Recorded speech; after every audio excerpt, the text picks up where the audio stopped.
Have you ever made like a massive life decision? Maybe you chose a specific college major or you bought a house or charted out this, 10-year career path only to realize that the fundamental rules you based everything on completely changed just a year or two later. Oh, yeah. That's a painfully common experience. Right. You do everything right, you play by the rules of the game, and then the game board just gets like completely flipped over. It is an incredibly frustrating feeling. It really is. You're left standing there thinking, wait, I was promised this would work. And we're exploring that exact feeling today because the focus of this deep dive is fundamentally about why that rug pull keeps happening to you and, well, to all of us. Yeah, it's this universal frustration, really. We anchor our entire lives to what we perceive as a solid, unmoving reality, right? Only to find out we actually anchored our ship to a moving iceberg. Wow. And Yeah. when the iceberg rolls, our ship just goes down with it.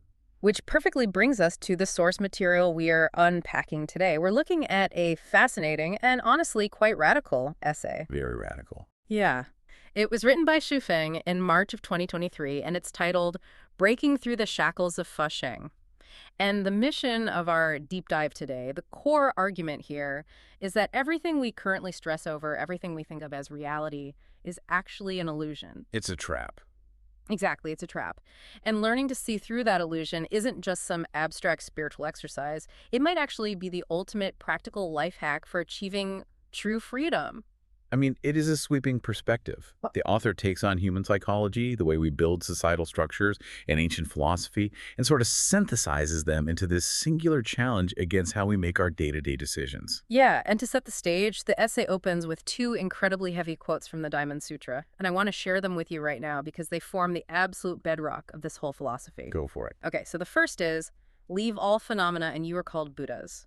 And the second quote is, all phenomena are illusions. If you see that all phenomena are not phenomena, you see the Tathagata.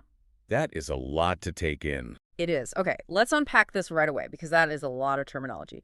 What does Tathagata actually mean in, like, a practical sense? It's a great question, because we really need to demystify these terms.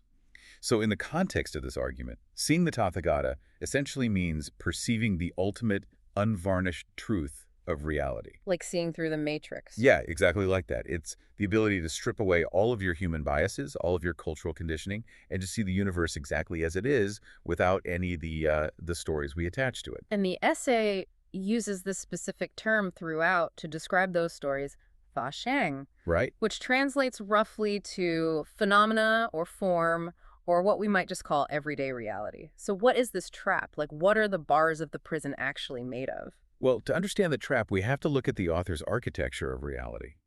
The essay breaks down this concept of fashang, or phenomena, into three distinct tiers. Okay, 3 tiers. Yeah. So if we start from the very top, the highest level of fashang consists of universal and natural laws. This is the cycle of formation, existence, decay, and emptiness. So on a human level, that's biological. Exactly. On a biological level, it is the unavoidable cycle of human birth, aging, illness, and death. So the stuff that is completely outside of human control, it's the hard-coded reality of the universe. Precisely. Then we step down to the middle level. And this level is made up of human-made laws and constitutions. Think of the UN Charter, national constitutions, or even just everyday legal contracts. The paperwork of society. Yeah, exactly. It's the structural framework humanity has invented and agreed upon to keep our global society functioning. Okay, I want to jump in here for a second because as I was trying to wrap my head around these tiers, I couldn't help but think of it like a massive multiplayer online video game. Oh, an MMO. That's Yeah. an interesting lens. How does that map out? Well, think about it. That highest level of Fashang, the natural laws like birth and death, that is the game's hard-coded physics engine. It's the digital gravity. Right. You can't argue with it. No, you can't debate it. You can't vote on it. If you jump off a cliff in the game, you fall. Then, that middle level, the human laws and constitutions, that is the server's terms of service. Ah, I see. It's the rules the developers and server admins put in place to make sure everyone is playing reasonably fair. You can technically break them, but, you'll get banned. Which leaves the lowest level. Right, and the lowest level is what the author focuses on the most. The lowest level is the current meta. It's the in-game economy, the guild politics, the strategies that are super popular with players right this second. Yeah, the essay lists things like political systems, government structures, the institution of marriage, family dynamics, wealth, power, status, all of that. All of those things make up the lowest tier of Faxing. It is the stuff that feels like life or death when you are logged in, but in reality, it's constantly shifting. What's fascinating here is how perfectly that analogy illustrates the psychological mechanism of the trap. The core thesis of the essay is that humans are essentially slaves to that lowest level. We treat the shifting temporary meta as if it's the permanent physics engine. We confuse guild politics for gravity. Yeah. Exactly. Every single time we sit down to plan our future, what do? We look at the current economy, we look at current societal expectations, our current status, and we plot our lifelong course based on those highly volatile temporary factors. Because we think they're permanent. Right. And there is a deep evolutionary psychology reason for why we do this. Is it because it feels safe? Because to our ancient brains, it feels like survival. I mean, our brains evolved in small tribal communities. In that environment, breaking a social norm like losing your status or defying the local culture often meant being exiled from the tribe. And exile basically meant starvation. Exactly. So we literally evolved to process social reality with the same level of existential terror as physical reality. Our brains scream danger when we defy the lowest level of Foch, making us believe that an economic downturn is just as fatal as jumping off a cliff. Which explains why our thinking becomes entirely bound by the illusion. I mean, we lock ourselves inside a prison of our own temporary making. And because our minds are shackled to that lowest level, the essay argues we fail to develop what he calls the Buddha eye. We miss the bigger picture. Yeah, we fail to see the bigger picture, and we prevent ourselves from ever reaching a state of ultimate spiritual freedom, or what the text calls the pure land of ultimate bliss. You just cannot reach a state of ultimate freedom if your mind is obsessively tethered to the most temporary, volatile layer of human existence. Okay, so being trapped by reality sounds very abstract. But what happens when you actually treat a temporary rule like a physical law? Like, how does this psychological trap play out in the real world? It can be devastating. Yeah, history gives us a terrifyingly literal example of this. The essay points us to a specific event in Romania to illustrate the fatal cost of short-term reality. And we should probably clarify for you listening, we are going to look at this historical event strictly through the lens of the author's philosophical argument. Right, objectively analyzing the psychology of the moment without taking any political stance on the history itself. Absolutely. So the event takes place on December 21st, 1989. We are looking at the story of Vasile Milea, the defense minister of Romania. A massive 100,000-person rally is taking place in the central square of Bucharest. Just a total powder keg. Yeah. Suddenly, someone in the crowd shouts, "Down with Ceausescu!" who was the supreme leader of the regime. Chaos erupts, a riot breaks out, and right in the middle of this, Milea, the defense minister, gives a direct order to his military forces. Do not fire on the crowd. I mean, try to imagine the sheer, crushing psychological weight of that exact moment. He is wedged between a rioting populace, the absolute terrifying power of the authoritarian regime he serves. Here's where it gets really interesting and tragic. This is where the trap of Faxing really locks in. Milea looked at the situation, and he felt that because he had failed to protect the supreme leader, his fate was completely sealed. He firmly believed that he would be purged, tortured, and killed by Ceausescu and his cronies. He calculated his odds based on the political power dynamics of that exact second. And the pressure of that perceived reality was so overwhelming that Milea actually chose to take his own life. He looked at the lowest level of Faxing, the political structure of the day, and his brain processed it as an absolute, immovable physical law. He just couldn't see a way out. But then history delivers this incredibly dark irony just 5 days later. Wow, 5 days. Only 5 days after Milea committed suicide because he thought the regime was an unstoppable force, that entire regime collapsed. The supreme leader was sentenced and executed. When you run that historical moment through the framework provided in the essay, it becomes a profound illustration of the danger we're discussing. Milea's suicide was the fatal result of being shackled by phenomena. He believed the political reality of that exact second was permanent. He thought the current server rules would never be patched. That's exactly it.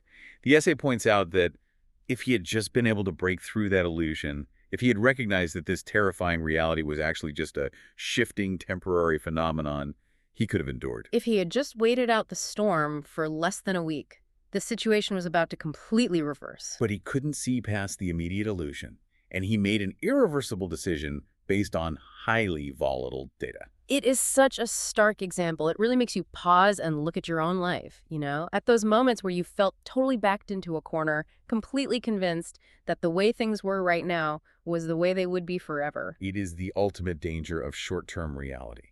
When you confuse the temporary meta of the game for the permanent physics engine, you destroy your own potential. But let's bring this down to earth for a second. Most of us are not defense ministers caught in the crossfire of a historical revolution. We are just trying to navigate a normal Tuesday. Right, dealing with everyday stuff. Yeah. So how do these realities trap us in everyday life? The essay actually pivots to this naturally, examining how ordinary societal norms act as, like, invisible bars holding us back. A perfect example the author brings up is the institution of marriage. The essay quotes a very common, almost invisible societal expectation. Men and women should marry when they grow up. Yeah, that's just the default path. This is presented as a classic piece of lower-level Fa-Shang. It is a human-made cultural script that feels like an absolute, unquestionable reality to the vast majority of people. Right. You grow up, you get a job, you get married, you have kids. If you don't do it, society looks at you like you're glitching out. And the argument here is that if you do not actively break through this specific phenomenon, your life becomes passively trapped in the cycle of marriage and family by default. You just go through the motions. Yeah, you get caught in the endless, mundane floating and sinking of domestic life, not because you deeply chose it, but because you thought it was a mandatory rule of the game. To highlight what breaking out of this looks like, the essay pulls in a really fascinating quote from Jesus. The quote is, "In the kingdom of heaven, they neither marry nor are given in marriage." It's a brilliant synthesis of different philosophical traditions, really. By bringing in this quote, the author establishes a clear dichotomy. Marriage versus heaven. Essentially, yes. Marriage and the societal expectations surrounding it represents the human realm. It anchors you to the lower level Fa-Shang.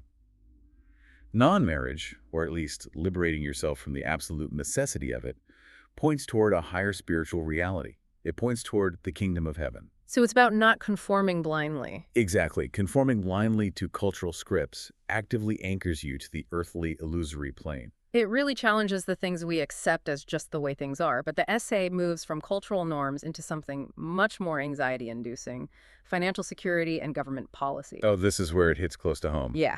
If you want to see proof that reality is just an illusion, look at how fast the rules of survival change. This is where the concept of the shifting sands becomes undeniable. So the author lays out a timeline of shifting retirement slogans in China over a span of several decades.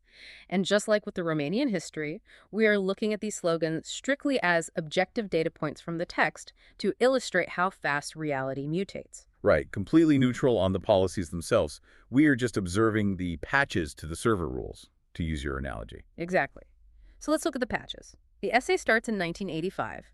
The prevailing slogan, the absolute reality of the day, was, "Family planning is good, the government will provide for the aged." That was the Fa-Shang of 1985. A rock-solid promise from the structural reality of the time. Right. But fast forward just 10 years to 1995, the reality mutates. The new slogan becomes, "Having just one is good, the government helps provide for the aged." From will provide to helps provide, the foundation is already shifting. Then another 10 years pass, it's 2005, the new reality introduced is, you cannot rely on the government for retirement. A complete 180-degree reversal from 20 years prior. And finally, the essay points to 2012, where the slogan becomes, "Delaying retirement is good, provide for yourself." So we track this progression from the government entirely providing for your old age, to helping, to not relying on them at all, to being told to delay your retirement and do it completely yourself. It's a stunning timeline when you lay it out bare like that. It proves the author's point that basing your long-term life on the current meta is a fool's errand. Okay, I have to push back here. I see the timeline. I understand the argument that Fa-Shang, these everyday realities and policies, is constantly mutating. Yeah. But if the rules of society and the economy keep changing from decade to decade, how on earth are we supposed to live? Doesn't the fact that things change mean we have to hyper-fixate on the current landscape just to survive? If we connect this to the bigger picture, I mean, I have to sign a lease based on today's housing laws. I have to save money based on today's inflation rates. I can't exactly pay my rent with my inner ideal. that is the ultimate friction point, isn't it?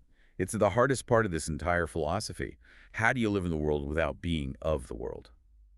But if we look closely at the argument, That instinct you have, the instinct to constantly hustle and adjust your entire life purpose to fit the current economic rules, is exactly the trap they are warning against.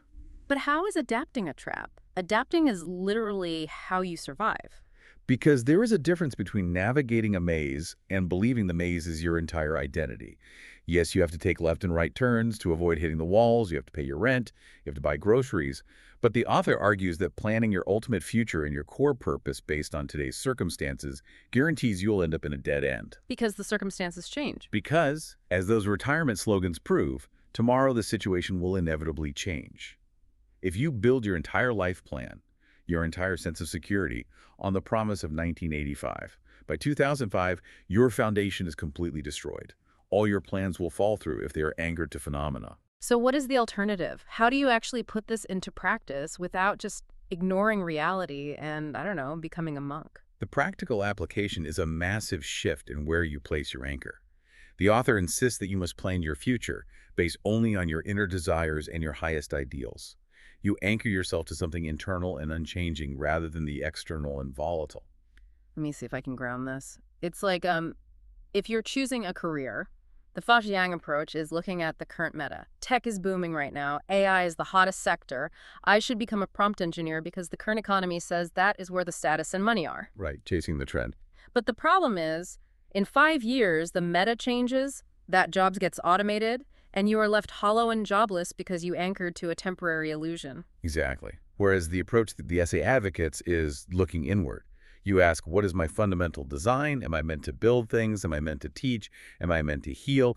You pursue that core ideal relentlessly. Independent of the current economy. Right. You might still have to navigate the shifting economy to execute it. Right. You might teach in a classroom one decade and via virtual reality the next. But your anchor is the inner truth of being a teacher, not the external rule of how teaching is currently monetized. According to the essay, breaking through the phenomena and following that inner truth is the only way to actually succeed, because inner truth is the only thing that doesn't mutate. Wow. So if we pull all of these threads together, the Diamond Sutra, the tragic miscalculation of the Romanian defense minister, the shifting retirement policies, the invisible scripts of marriage. So what does this all mean for you, the listener, trying to navigate your life right now? The takeaway is about moving from a state of paralysis to a state of absolute agency. When you are confused by phenomena, when you believe the current rules of the game are the permanent laws of physics, your default mindset becomes, this is impossible. You see the economic obstacles, you see the changing regulations, and you just freeze. Yeah, the housing market is too bad, I miss my window, the system won't let me. All of that is based on bowing down to current phenomena. But when you develop that Buddha eye, when you finally see that the rules of society are just temporary, shifting illusions, your mindset flips. It shifts from, this is impossible, to everything is possible. Because yesterday is already gone, and whatever terrifying, restrictive reality exists today is just going to be replaced by a completely new reality tomorrow anyway. Precisely. The author asks a very poignant question. Why allow your understanding, your potential, to be limited by existing conditions? Why tie your own hands and feet, becoming timid and paralyzed in a deadlock, all out of respect for rules that won't even exist in the same way a decade from now? It's an incredibly empowering way to view the chaos of the world. We started this deep dive talking about that terrible feeling of doing everything right, only to have the rules change. But what this essay suggests is that the rules changing isn't a betrayal at all. It's proof that the rules were never real in the first place. So we want to leave you with a thought to mull over, something to take with you as you log back into the daily grind.